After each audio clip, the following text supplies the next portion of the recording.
Hi guys, এয়া মই আহিলোঁ আমাৰ ঘৰখনত লাগি আজি আলহী বহুত আহিছে। গতিকে এইখন আমাৰ ঘৰখন আজি বহুত অতিথি এতিয়া আৰু আহিবহে কথা দিছে ৰাতি লাগি বহুত আহিম বুলি কিনে এই কোমোৰা আৰু হাঁহ মাংস বনাই আছে। গতিকে আপোনালোকে আহিব। তাৰপিছত আৰু মোক খেতি কৰি এইবিলাক জানাহে, এইবিলাক কোমোৰা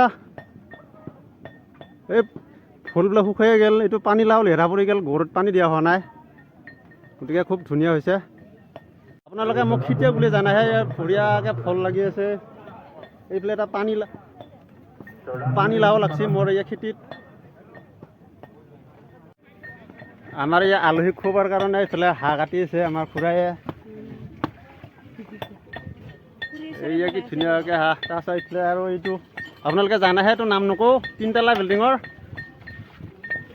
তাৰপিছত আমাৰ এইজন খুৰীজনী বনাই আছে আলহীক খাবৰ কাৰণে। এইটো আমাৰ মন্দিৰটো, আপোনালোকে আহিব আৰু চিধাই ইয়াতে পূজা কৰিব। এইটো হ'ল আমাৰ ভঁৰাল ঘৰ। ধুনীয়াকৈ ইয়াত ধান চান আনি ৰাখি থৈ দিছোঁ, খুব ধুনীয়া হৈছে। তাৰ ফলত আজি আৰু আমাৰ ধান খেতি কৰিছোঁ। এইফালে ধান লৈয়ে আমাৰ এইফালে কৰ্মচাৰীবিলাক ধান ৰুইয়ে আছে, পানী চানী উঠাই আছোঁ। আজি ৰ'দটো বহুত টান, সেইটো কাৰণে মোৰ এই লাই খেতিখিনি গোটাই মুজৰা পৰি যাই আছে। গতিকে ভাটিবেলালৈকে একোবাৰ থিয় দি উঠোঁ। বিলাহী লাগব ধৰিছে মোৰ, এইবিলাক কবি, এইবিলাক লফা পালেং চব আছে। বাঙনা লগাইছোঁ, কবি লগাইছোঁ, তাৰপিছত এইফালে বিলাহী আছে।